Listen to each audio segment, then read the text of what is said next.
Chlapi, dnes kašleme na trojobal.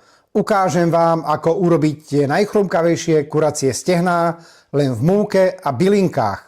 A k tomu koleslav, ktorý chutí lepšie ako v reštaurácii. Žiadna veda, len poriadne jedlo. Kuracie stehná pri kosti trochu napichám, aby sa do nich potom dostala tá marináda, v ktorej budú tie kuracie stehienka naložené.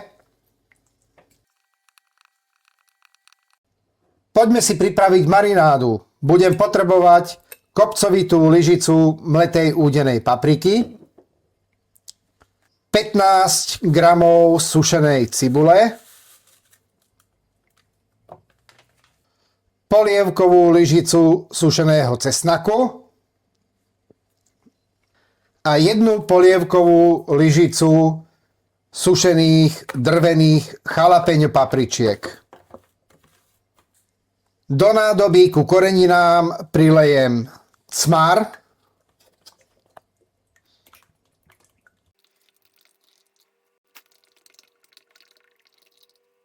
pridám aj čerstvo namleté korenie 4 farieb. Mala by ho byť asi tak 1 čajová lyžička. A všetky suroviny v tej nádobe dôkladne premiešam. Kuracie stehná teraz vložím do nádoby s marinádou.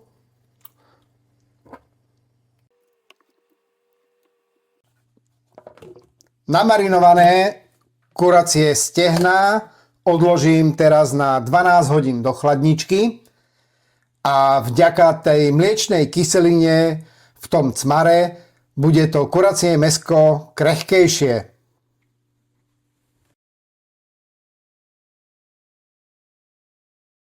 Poďme pripraviť múku, v ktorej budeme obaľovať kuracie stehná. Takže potrebujem 2 polievkové lyžice soli, 1 kopcovitú lyžicu údenej mletej papriky, polievkovú lyžicu sušeného jalapeňa, 15 gramov sušenej cibule, 1 polievkovú lyžicu sušeného cesnaku, 1 čajovú lyžičku čerstvo namletého korenia 4 farieb a budem potrebovať aj hladkú múku. Malo by mi stačiť asi tak pol kila tej múky. Všetky koreniny s múkou dôkladne premiešam.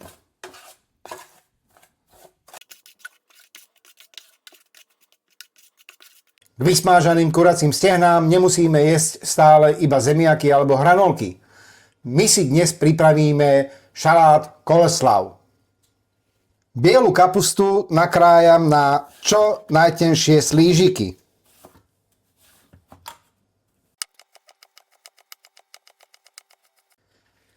Kapustu musím poriadne nasoliť.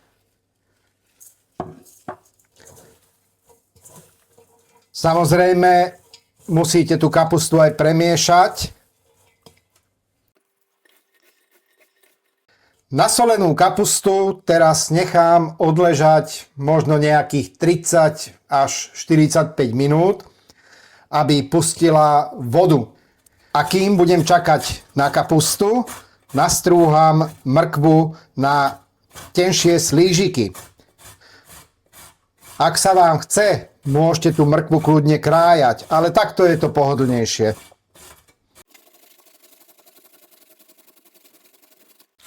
Cibuľu nakrájam na drobné kúsky.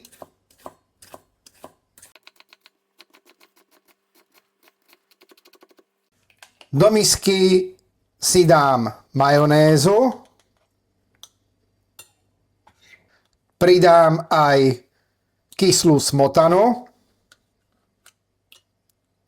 Tú kapustu musím poriadne vymačkať, aby som z nej dostal čo najviac tekutiny.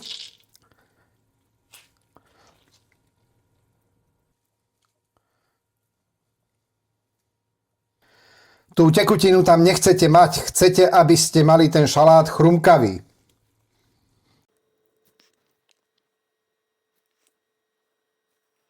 Do misky pridám nakrájanú cibuľu, mrkvu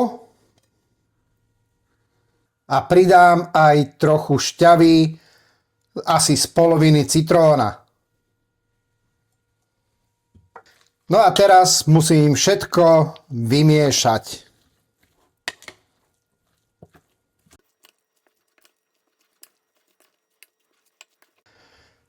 Koleslav šalát odložím na nejaké 2-3 hodinky do chladničky, aby sa v ňom prepojili všetky chute.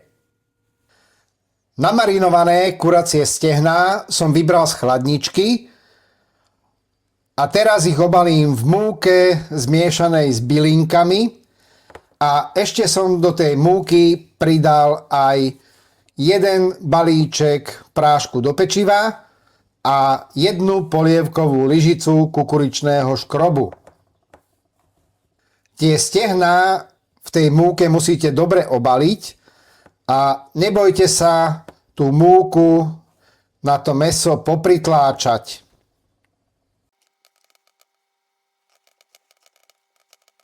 Obalené kuracie stehná namočím do studenej vody.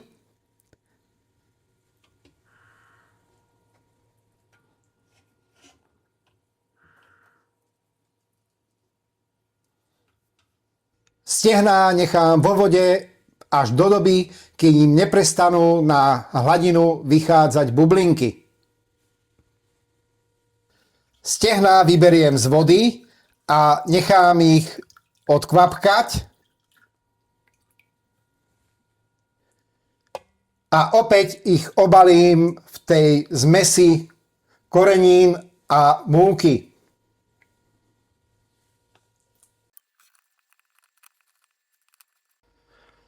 Obalené kuracie stehná budem vysmážať v oleji rozohriatom na 170 stupňov Celzia a nechám ich smažiť asi takých 15 minút, pričom v polovici času ich obrátim. Tých kuracích stehien nedávajte do horúceho oleja naraz veľa, lebo olej by sa vám mohol prudko ochladiť.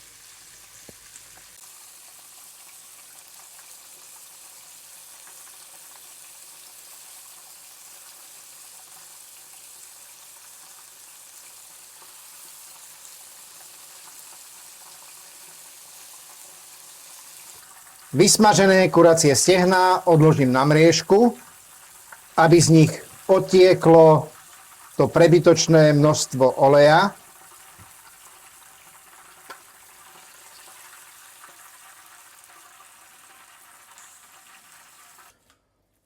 Kuracie stehná máme vysmažené.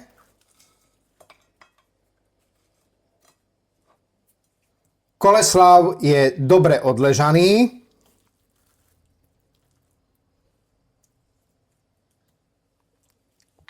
No a teraz ostáva už len tá posledná vec. Dobre sa najesť. Ak sa ti tento videorecept páčil, nezabudni tam hodiť odber a napíš mi, aké bylinky dávaš k vysmážanému kuraťu ty. Chlapi, dobrú chuť a vidíme sa pri ďalšom recepte.